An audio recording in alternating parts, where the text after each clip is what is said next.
aussi. Parce que boo nee tam dette cachée, c'est pas en 1 an, c'est pas en 2 ans, c'est pas en, tu peux le dire en 20 ans. Sur 20 ans. C'est ton cumul de dette cachée, tu vas dire. Qui est passé sous le nez de la BCEAO, il faut que BCEAO tam explique-nous l'ol. Qui est passé sous le nez de la Banque mondiale, sous le nez. Il faut m'expliquer tout ça. Les gens n'ont pas envie forcément d'aller respirer cette affaire-là. Donc je ne vais pas perdre mon temps sur ça. Il y a 2 situations aujourd'hui, moi, c'est une réalité. Un, c'est l'aide internationale, fini. Talon a tellement raison de le dire. Moi, le président du Bénin, que la dette internationale, nous ne savons que, pas la dette internationale, l'aide internationale, nous ne savons pas que d'elle. Moi, je sais que Trump mo ñëw won ko aduna ni America first bala may waxtaan ak yow damay xol sumay intérêt donc ñun tay fa lañ tollu légui ñun lan moy suñu intérêt si situation bu démé ni Allah kulli al sa yu ñu soxla xaliss dinañ ko jox la famille Rothschild nous regarde de très près c'est pas pour rien qu'on peut avoir de l'argent en Côte d'Ivoire oui économie la xaliss la ñom lu ñu soxla moy que xaliss bi dem kenn soxlul sa xaliss mu taw duggal ko sa caisse say coffre tey ko fa tëj ak soxlu loolu da ngaa soxla xaalis bi dem moteur la yeneen ni de la kii et puis bon voilà BRT ñëw leneen ñëw l'argent ça sert à ça sert pas maintenant le Sénégal c'est comment en arriver là est-ce que nag nos autorités elles ont justement cette capacité toog ak la confiance de ces grands qui peuvent mettre beaucoup d'argent coow bi fa la ne newul feneen coow bi yëpp c'est une question de confiance mais moi je vois des solutions qui arrivent te du si ay coow du si ay wax yu bëri boo amee quelque chose comme le port de Dakar xam nga la guerre Israël Iran dafa woon benn affaire bu leer les balistiques là loolu tax ma ne woon la fii suñu Atlantique bi américains yi dañ ko soxla effectivement parce que bu fekkee ne des balistiques yi de tes missiles balistiques de 6000 km 7000 km New York Dakar c'est 5194 km², comment dire kilomètres pour moi bon tu sais que tu as un port ici tu as un bateau tu as un sous-marin tu sais quelle est la menace tout de suite xam nga donc à partir de ce moment on a une situation géographique que l'on doit pouvoir exploiter c'est ay waxtaan la da ngay xam yaay kan ak loo am léegi port de Dakar mu doon loo xamante ne gars yi ñu ngi siy wax maa ngi gis les réseaux sociaux di si wax mooy de Jambar Holding ñu wax avec le port de Dakar pour la connectivité des ports loolu lan lay dundal dina la dundal Lindeland dina la dundal interland bi maanaam lépp luy Kaolack luy Casamance luy Ziguinchor ak feneen loolu yëpp dina ko dundal ba si ay port de présence boo demee Foundiougne mooy Daxonga ak loolu yëpp il y a tellement de choses yoo xamante ne léegi nag mën ba la maintenant les notes là mais il faut bu fekkente ne ñu ngi continuer di wax yoo xamante ne Sénégal mën na en def l'économie maanaam ban si perte temps di si wax parce que wax boo munti wax ak lu mu tudd dualité buñ munti gis te yow sa dëkk économiquement ça va pas say note day di gën a daanu maanaam la confiance boo xamante ne man le secteur privé l'environnement des affaires amoon na ko ci Sénégal instabilité politique lay commencé di wax différer ay investissement alors que nous sommes dans une dynamique boo xamante ne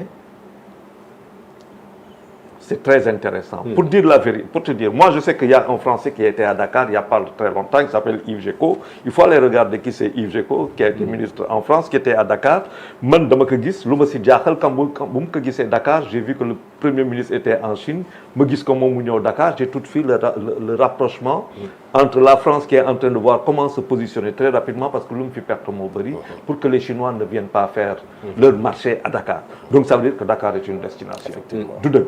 nga xool président dem États-Unis nga gis tout de suite comment le Premier ministre qui pour moi était une chose qui était à droite que même ce désaccord là pendant muy dem États-Unis moom muy wax Chine entre du coup on est à ce qui paie le plus cher léegi nag comment nous on peut s'en tirer c'est pas avec lu mu tudd l'argent qui va venir loolu moom leer na léegi ce n'est pas avec l'aide internationale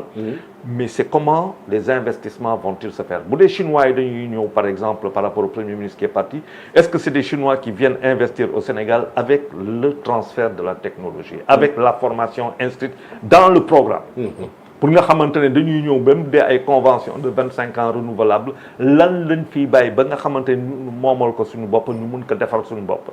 loolu tam moom ngay teg ak américains yi lan nga mën avec les Français qui vont venir parce que bëgguñu perte lu mu tudd bëgguñu perte le Sénégal parce que dafay kii si moom beneen affaire politique boo xamante ne jur na ko te dafay baax si économie c'est ce rapprochement avec l'ARS d'une certaine manière parce que dafa am solo ba pare sans avoir tourné le dos à la CEDEAO c'est-à-dire ce grand écart ba ngay def nii day def de toi un interlocuteur bu am solo aussi bien pour l'ARS c'est un choix stratégique et donc loolu boo ko defee dafa mën a am benn habillage bu ñu siy teg si comme mooy l'habillage politique mais si biir doxalin bi yëpp économique ak social lay nekk. loolu bu fekkente ne def nañ ko. on peut aller très très vite à sortir de ce bébol de ay notes yoo xamante ne day wàcc. de Moody's de Barclays ak yooyu yëpp. mën na wàcc parce que Sénégal c'est une plateforme qui est très très très très intéressante pour les grandes fortunes de ce monde-là. parce que mënuñu bàyyi Sénégal. te léegi nag ñun ñoo war a xool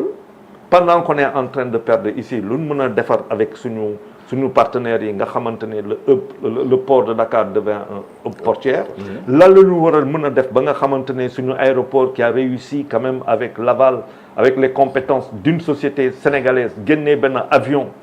de son tarmac qui était un avion qui était en panne mu génnee ko foofu c'est une société sénégalaise qui a fait ça génnee ko foofu wane compétence yu fi am alors qu'on sait que Accra est en train de se positionner ou s'est positionné pour prendre le hub ouest africain. Donc am na ay xeex yoo xamante ne on doit avoir un état stratège, un état tout économique et social pour justement nous jéem a régler ce problème de notes, c'est-à-dire certes des notes de moins en moins intéressantes mais des décisions. loolu tax le plan de redressement là je trouve que ba léegi gënagul il devait sortir pour que ñun ñuy xam exactement. Premier ministre jot na ci wax je pense que ce sera au courant de ce mois même ci la ñu war a def non seulement publication plan de redressement bi et une conférence publique quelque chose comme ça. xam nga pour moi chaque jour que l'on perd c'est de l'argent que l'on perd et chaque jour qui passe c'est une note boo xamante une dégradation qui vient parce que tey tout le monde dit que l'Afrique c'est l'avenir mais c'est justement au moment boo xamante ne ñuy wax l'Afrique c'est l'avenir que des pays phares par exemple comme le Sénégal dans l'Afrique de l'Ouest di am yenn problème yi et lâché aussi parce que de notre côté aussi bu ñu naxante suñu boppam ce que le FMI a fait mais ay calcul là c'est pour mieux nous maîtriser c'est pour mieux nous domestiquer c'est une domestication du Sénégal la ñuy wër ñun ñoo war a xam léegi nag cette situation quelque part elle nous franchit aussi d'une tutelle parce que affranchissement boobu tam dafa baax si ñun mais du doon loo xamante ne dina yomb maintenant il faut que ñu gën a smart te côté boobu laa xaw a ti il faut être plus smart. Alors pour compléter li nga wax noonu ci plan de redressement bi le premier ministre Ousmane Sonko le 28 juillet 2025 le premier ministre Ousmane Sonko présentera le plan de redressement national qui pourrait inclure des mesures d'austérité en raison de la crise économique actuelle. Outre ces aspects. Non, mais là j'ai un problème, j'ai un sérieux problème. Oui. Ça, pas par contre. J'ai un sérieux problème avec le Premier ministre. Parce que moi, le 28 septembre 2024, j'ai écrit sur Madère Post plan d'ajustement structurel qui nous est imposé après 1979, Senghor est parti 1984-86. S'il faut attendre le 28 juillet pour me ramener en plan d'ajustement, que moi je suis ni Premier ministre ni rien du tout, on avait vu depuis l'année dernière, c'est nous avoir fait perdre quasiment un an. Et ça c'est difficile. Il y a des choses yoo xamante ne des décisions boo ko jëlee da ngay xam yan conséquences immédiates lay am ci askan wi. Conséquences yooyu da nga koy mesurer ba mu mat sëkk. Le plan d'ajustement ba mu koy wax c'est le 28 septembre. À partir du moment de la déclaration du 26 septembre 2024, je dis on va vers un plan d'ajustement structurel. Mun naa la le lien nga xool kay en disant exactement vers quoi on va. Alors le plan de redressement xam nga keroog le maa la koy wax ni man xawma plan de redressement je connais un redressement fiscal je connais tout ça mais je ne connais pas en économie un redressement économique non je connais pas xam na laa xam ajustement maintenant il est évident que si nous avons un ajustement ça veut dire que c'est ce que le FMI nous impose parce que le FMI pour que mu libérer xaalis jox la xaalis mais ça veut dire que le FMI tu dis un plan d'ajustement que tu assumes et que tu dis bu fekkente ni tu assumes le plan d'ajustement le FMI tu rentres dans les rangs il te donne ce qu'il a à te donner mais il fallait pas un an pour faire comprendre ça je suis désolé. Oui mais xam nga en un an mënuñu ko woon xam. parce que Pardon? il y a énormément de choses. Non attendez. Si xaaral ma ñëw. Non mu leen ko xam avec tous les outils. Non xaaral la dette cachée rapport Cour des comptes bu mu génnee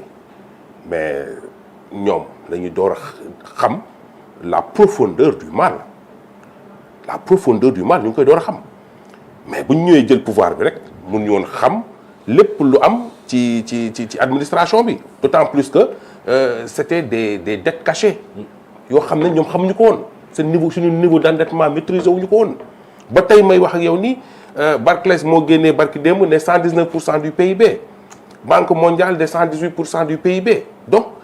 ba tey y a un problème de maîtrise de cette dette là mais des réformes sont en train d'être prises tout récemment en Conseil des ministres, il y a des réformes que le Premier ministre avait prises, des réformes de l'administration, etc. Donc il y aura un plan de redressement. Il faut que ce